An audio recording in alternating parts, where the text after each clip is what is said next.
rockin' with it.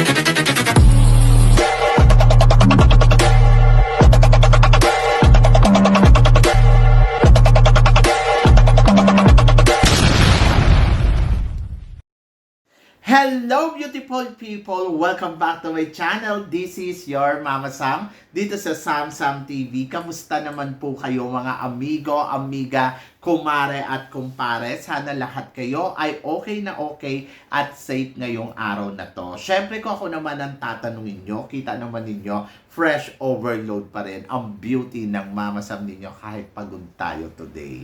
Ang dami kasi namin ginawa tapos naiirita ako. Kahapon, okay na yung tuhod ko. Pinag-exercise naman ako. Yung nag-exercise naman ako, after ko mag-exercise, sumakit uli yung tuhod ko. So, yun, nakakaloka. Kaya, iinom na naman ako ng gamot. By the way, so, ayun nga.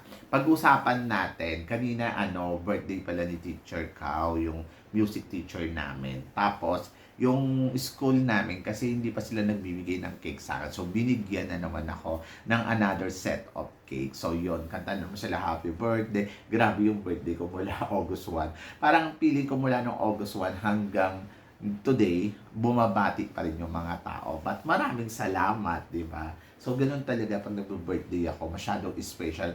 Parang talagang ramdam ko talaga na pag pumasok yung August ay akin yung months na yan. Ganon.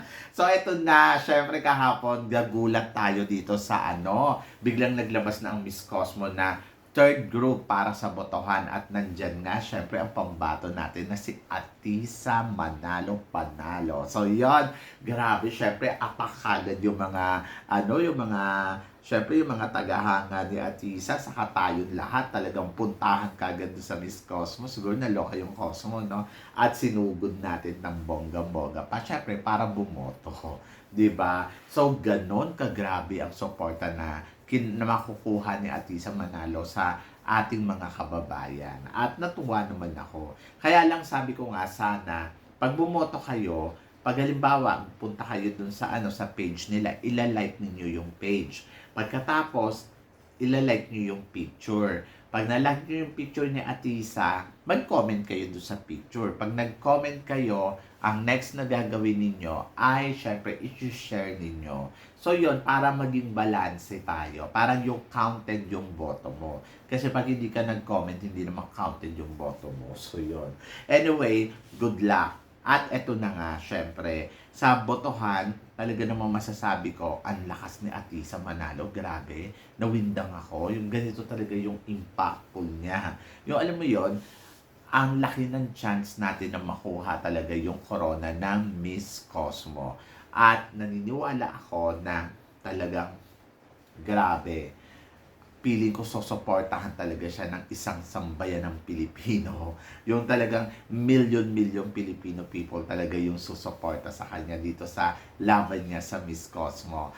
And then, ang maganda dito, exciting tong laban na to kasi syempre baka tayo ang manalo, di ba? So yun, so kaya naiisip ko na grabe ang lakas talaga ng laban ni Atisa Manalo dito sa Miss Cosmo. Ngayon pa lang dito sa botohan, milya-milya nang iniwan ni Atisa Manalo yung mga kalaban niya. And after siguro, ang next na gagawin ay yung kung sino yung nag-number 1 sa group 1, group 2, group 3, ayun, baka magkaroon ng botohan doon. Kaya i-reserve ninyo yung energy ninyo. But guys, kung sakali magkaroon uli ng second batch ng botohan, huwag nyo pong kakalimutan na dapat patas. Yung kumbaga parang talagang lahat na gawin ninyo. Ando doon yung, syempre magko-comments kayo, magla-like kayo sa video, magpa-follow kayo sa kanilang page, at higit sa lahat, ang gawin ninyo ay syempre, i-share. Ganon! I-share na ninyo ng bonggang-bongga. So, yon.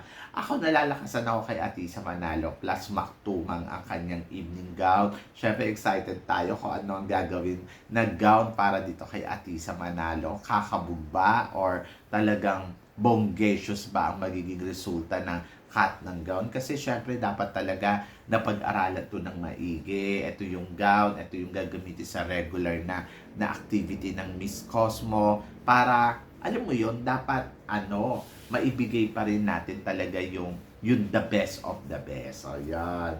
At, syempre, ang nakakatuwa, si Maktumang, di ba? Ang nagpanalo ng gown para kay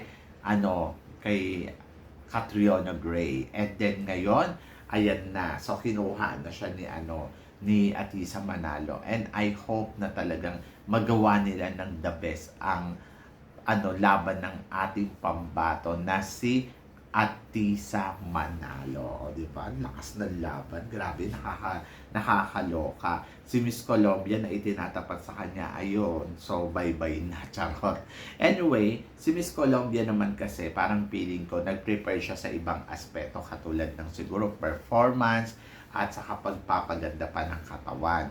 At ayun, tignan natin kung ano ang magiging eksena pa neto sa laban niya dito sa Miss Cosmo. Ngayon, taon na to, di ba? So, ayan, aalamin natin yan sa mga susunod na araw. But for now, sino ba yung matinding kalaban niya dito? Oh my God, malakas din ang Thailand. Kasi, grabe. Pero, pagdating sa botohan, ay nako, mag-ingat siya dito kay Miss Indonesia. Kasi si Miss Indonesia talaga, grabe talaga yung follows niya. Yan si Miss Thailand, di ba? Kung ano yung ipapakita ni Thailand. So sa ngayon, sa botohan, nangunguna ay si Cambodia. Si Cambodia may 400 plus na yung kanyang boto. I hope na sana natin to mahabol. Medyo mahirap habulin yan kung tutuusin kasi nasa 400,000 plus na, di ba? So, laban lang. Hindi naman ako naniniwala kay Indonesia mapupunta o kay Cambodia nga, di ba? So, yon. So, sa botohan, ang nangunguna ay, syempre, ang bagong update ng list ay si Miss Thailand na umabot na ng 169 vote. Si Cambodia, nakakaloka si Cambodia, 428.52, 27 vote. And then, Philippines, na talaga namang masasabi ko, grabe 24 hours, 123 na. O, di ba? So, kamusta naman? Sana makaboto lahat at sana sumunod kayo sa proper rules na ayun nga, iboboto at magko-comment below. At saka syempre, yung inyong reaction siguro mas maganda lang i-like lang ninyo ng bonggang-bongga. Huwag na kayong gumamit pa ng iba pang eksena kasi baka madali. So yon. So basta ang alam ko, laban lang. So malakas ang isang Atisa Manalo at parang feeling ko kaya niya talagang kumabog at kaya niya kumuha ng corona dito, di ba? So yon, kaya excited tayo dyan para kay Atisa Manalo Panalo, di ba? Ay nako, grabe. So sabi ko nga ayan talaga, inaabangan talaga ng Pinoy kung paano siya bobotohin. So kung paano siya bobotohin, pupunta kayo doon sa page. Pagkatapos, ipa-follow ninyo yung page kasi hindi kayo makakounted kung hindi kayo nakapollow. And then, plus, nandoon, i-click ninyo yung yung likes, tapos comments and share. Ganon.